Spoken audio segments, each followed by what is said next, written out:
आज हम बना रहे हैं लौकी मूंग दाल की बहुत ही यूनिक और टेस्टी रेसिपी। अगर आपने इसे एक बार ट्राई कर लिया तो आप इसे बार बार बनाएंगी। बहुत ही टेस्टी बनती है दोस्तों, तो चलिए मिलकर बनाते हैं। तो इसके लिए ले लिया है हमने मूंग की दाल। ये हाफ कप मूंग की दाल है, जिसे मैंने 1 घंटे के लिए पानी में सोख होने के लिए रख दिया था। तो ये बहुत अच्छी तरह से फूल गए हैं। तो चलिए इसे एक मिक्सी जार में ट्रांसफ़र कर लेते हैं। और साथ ही मैंने लौकी ले लिया है। लौकी और मूंग दाल की क्वांटिटी आप अपने हिसाब से कम या ज़्यादा कर सकते हैं। लौकी को मैंने रफली ही काटा है। और साथ ही इसमें हम डाल देंगे 2 हरी मिर्च, हाफ इंच अदरक का टुकड़ा है, 7-8 लहसुन की कलियां डाल देंगे। और यहाँ मैंने थोड़े से धनिया पत्ता के मोटे जो तने होते हैं उसे भी इसमें डाल दिया है। तो चलिए इसे हम ग्राइंड कर लेते हैं। इसमें हमें पानी नहीं डालना है और इसका एक स्मूथ सा पेस्ट बना लेना है। तो लौकी का हमने एक स्मूथ पेस्ट बना लिया है। तो चलिए इसे एक कढ़ाई में ट्रांसफ़र कर देते हैं। साथ ही मैंने उसी जार में थोड़ा सा पानी लेके सारे दाल को इस तरह से निकाल लिया है। इसमें टेस्ट के अकॉर्डिंग नमक डाल दें, 1/4 टीस्पून हल्दी पाउडर डाल दिया है और साथ ही मैंने डाला है चिली फ्लेक्स। अब इसके बदले चिली पाउडर भी डाल सकते हैं। और साथ ही थोड़ी सी अजवाइन डाल दी है। अच्छी तरह से मिक्स कर लेंगे। अब इसमें डाल देंगे 1 टीस्पून ऑयल। ऑयल डालकर भी अच्छी तरह से मिक्स कर लिया है। तो चलिए इसे अब हम गरम करते हैं। तो यहाँ कढ़ाई को मैंने चढ़ा दिया है चूल्हे पर और इसे हमें लगातार चलाते हुए इसे हमें कुक करना है। फ्लेम लो टू मीडियम ही रखें। इस तरह से जब हम लौकी और मूंग दाल की सब्जी बनाएंगे तो बच्चों को तो पता ही नहीं चलेगा कि हमने इसमें लौकी डाला है। और जो बच्चे लौकी खाने से आनाकानी करते हैं उसे भी आप इजीली खिला सकते हैं। तो इस तरह लगातार चलाते हुए इसे हमें जब तक कुक करना है जब तक कि ये जो है कढ़ाई को छोड़ने ना लगे। तो इसे कुक होने में लगभग 4 से 5 मिनट लग जाते हैं।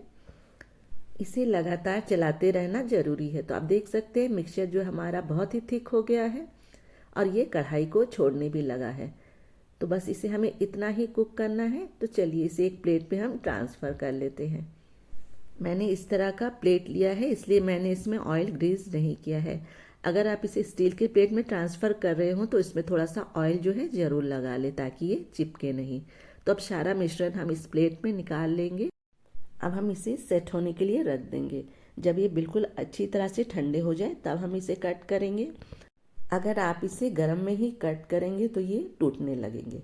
तो आप अपने पीसेस का शेप जो है अपने टेस्ट के अकॉर्डिंग कुछ भी दे सकते हैं। आप इसे बर्फ़ी की शेप में काट सकते हैं या मैंने स्क्वायर जैसे काटा है वैसे भी काट सकते हैं। तो ये बहुत ही सॉफ्ट बनते हैं, बिल्कुल पनीर के जैसे आपको दिखाई दे रहे होंगे। आप इसे ऐसे भी खा सकते हैं, बहुत टेस्टी लगते हैं दोस्तों। तो चलिए अब इसकी हम ग्रेवी बना लेते हैं। एक पैन में ऑयल को अच्छी तरह से गरम कर लें। मैंने सरसों का तेल लिया है, आप कोई भी ऑयल ले सकते हैं। 1/4 टीस्पून गोटा जीरा और साथ में थोड़ी सी हींग डाल दें। और साथ ही मैंने एक तेज़पत्ता भी इसमें डाल दिया है।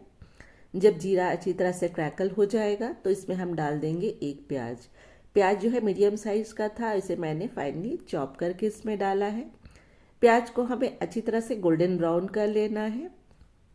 अब इसमें डाल दें 1 टीस्पून अदरक लहसुन का पेस्ट। इसे भी 30 सेकेंड्स तक अच्छी तरह से हमें सौटे कर लेना है जब तक कि अदरक लहसुन का कच्चापन भी चला जाए। अब हम इसमें कुछ सूखे मसाले ऐड करेंगे। तो यहाँ मैंने डाल दिया है हल्दी पाउडर, 1/4 टीस्पून हल्दी पाउडर डाल दें। लाल मिर्च का पाउडर डाल दें अपने टेस्ट के अकॉर्डिंग। साथ ही 1 टीस्पून मैंने डाला धनिए का पाउडर, हाफ टी स्पून डालेंगे भुने हुए जीरे का पाउडर। अच्छी तरह से लो फ्लेम में इसे भी थोड़ी देर तक भून लेंगे।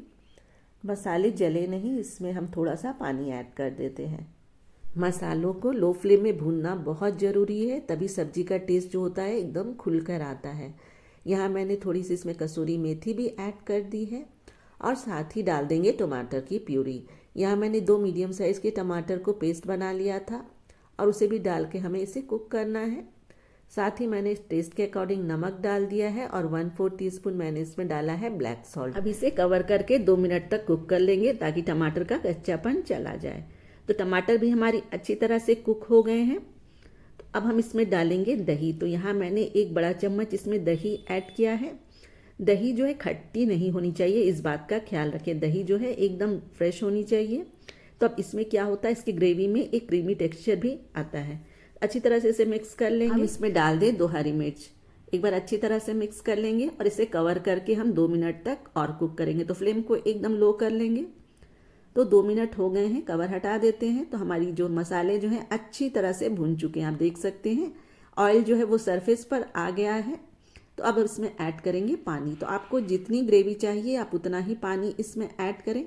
तो यहाँ मैंने 1 गिलास पानी इसमें ऐड किया है और इसमें एक बॉयल आने देते हैं। फ्लेम को लो कर देंगे और इसमें हमने सारे पीसेस को हम डाल देंगे। दोस्तों, अगर आपको मेरी ये रेसिपी थोड़ी भी अच्छी लगे तो आप प्लीज़ लाइक दें, और अगर आप रासा किचन पर नए हो तो रासा किचन को सब्सक्राइब भी जरूर कर लें। तो यहाँ मैंने सारे पीसेस इसमें ऐड कर दिए हैं और इसे हम कवर करके लगभग 2 से 3 मिनट तक और कुक करेंगे, ताकि सारे मसाले जो हैं अच्छी तरह से सारे पीसेस में एब्जॉर्ब हो जाएं। तो इसे कवर कर देते हैं। तो 3 मिनट तक मैंने इसे लो फ्लेम में कुक कर लिया है। तो हमारी सब्जी बनकर बिल्कुल तैयार है दोस्तों। कितनी टेम्पटिंग लग रही है और खाने में तो एकदम लाजवाब है। अब लास्ट में इसमें डाल देंगे 1/4 टीस्पून गरम मसाला पाउडर और साथ ही डाल देंगे थोड़े से धनिया के पत्ते।